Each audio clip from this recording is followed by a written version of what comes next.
是韩国最美小三啊，看似是艳男，实则是丑女。曾经有多少人迷恋她的美貌，现在就有多少人讨厌她。那么她到底做错了什么？在塌房之前呢，韩素汐的人生啊，那就是一部最标准的大女主爽文。在这个爽字背后啊，是地狱模式的开局。5岁的时候呢，她父母离异啊，母亲呢改嫁远走，父亲呢也是另组家庭，她成了一个被抛弃的孩子，被丢给了奶奶，在乡下相依为命。为了实现奶奶那句啊想看孙女儿上电视的朴素愿望，高中毕业之后呢，他一个人揣了30万韩元，像是一棵没有根的杂草，独自一个人来到了首尔。那时候他呢无依无靠，为了生存呢，也是为了凑够去法国留学的保证金，他开始了长达数年的打工女王生涯。在啤酒屋里呢，他当过12小时连轴转的服务员，在服装店里啊卖过衣服，甚至还在 KTV 里呢当过推销员。正在酒吧打工的时候呢，被一个摄影师姐姐给发掘，拍了一张简历照，才终于敲开了娱乐圈的大门。2016年，他作为素人出演了男团师逆的 MV 正式出道。那时候他呀清纯玲珑，带着一丝被生活捶打过的未经驯服的野性。然而呢，真正让他封神的呢，是2020年那部复仇神剧《夫妻的世界》。在这部剧里呢，他饰演的啊是那个介入别人家庭的小三吕多景。他那张兼具青春与性感的纯欲风的脸蛋，让他瞬间成为了全韩国的时尚风向标。各大广告上啊，那像是闻到血的鲨鱼一样蜂拥而至。他一口气接下了10几个代言，直接把宋慧乔和全智贤2位老牌女神啊都挤下了当年的广告女王宝座。《夫妻的世界》之后呢，这韩素汐啊迎来了自己的黄金时代。她非常聪明的啊，将恶女的人设与自己进行了深度捆绑。她不再遮掩自己手臂上的纹身，她是大方承认自己啊抽烟的旧照。她用一种近乎是自爆的方式，把自己塑造成了一个又拽又美不好惹的人间扳手。紧接着呢，在2021年的复仇爽剧《以无之名里》啊，她更是将这个人设推向了极致。为了演好那个为父报仇的卧底打女呢，她增肌10公斤，所有打戏亲自上阵，拳拳到肉。你看啊，那个曾经在酒吧里端着盘子草根女孩，终于靠这股子狠劲儿，把自己啊活成了一个让所有女生都想喊老公的女王。然而呢，就在她事业最巅峰的时候啊，却因为一场恋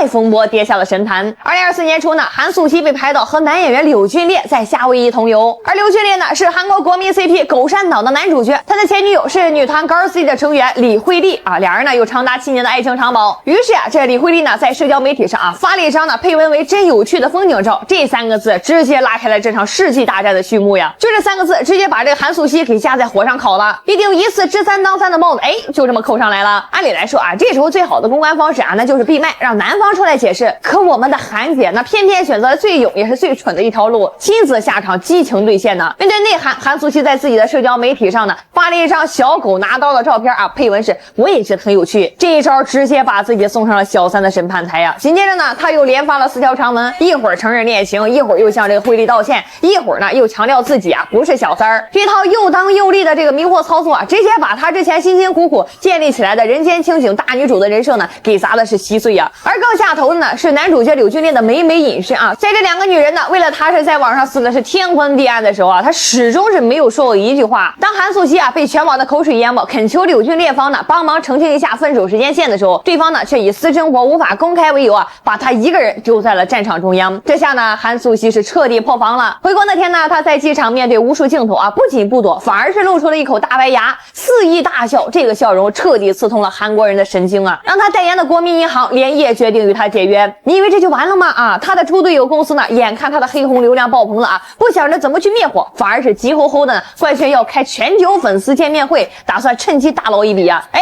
结果呢口碑崩塌了，直接反映在了钱包上，门票销量惨淡，差点连1半都没卖出去。所以啊，韩素汐的这场劫难真的是一场意外吗？不是的啊，这更像是一场必然。那个在酒吧里靠着一股子狠劲儿，为自己争取到一张简历照的韩素汐啊，那个为了生存什么恶女角色都肯演的韩素汐，那个为了还债30天无休把自己累到住院的韩素汐，正是这股子从泥潭里摸爬滚打的野草般的生命力，让他抓住了所有的机会，登上了顶峰。但也正是这股子深入骨髓的不相信任何人，凡事都要自己出头硬扛的刚，让他在面对舆论威胁的时候犯下了致命的错误。他不懂得公关的迂回和示弱，他只懂得像过去无数次保护自己那样竖起全身的刺，向全世界宣战。说到底呢，他赢在够狠，输呢也输在太狠。他用半生时间对抗了原生家庭和贫穷的恶龙，却最终呢被自己那份无法控制的愤怒烧的是片甲不留。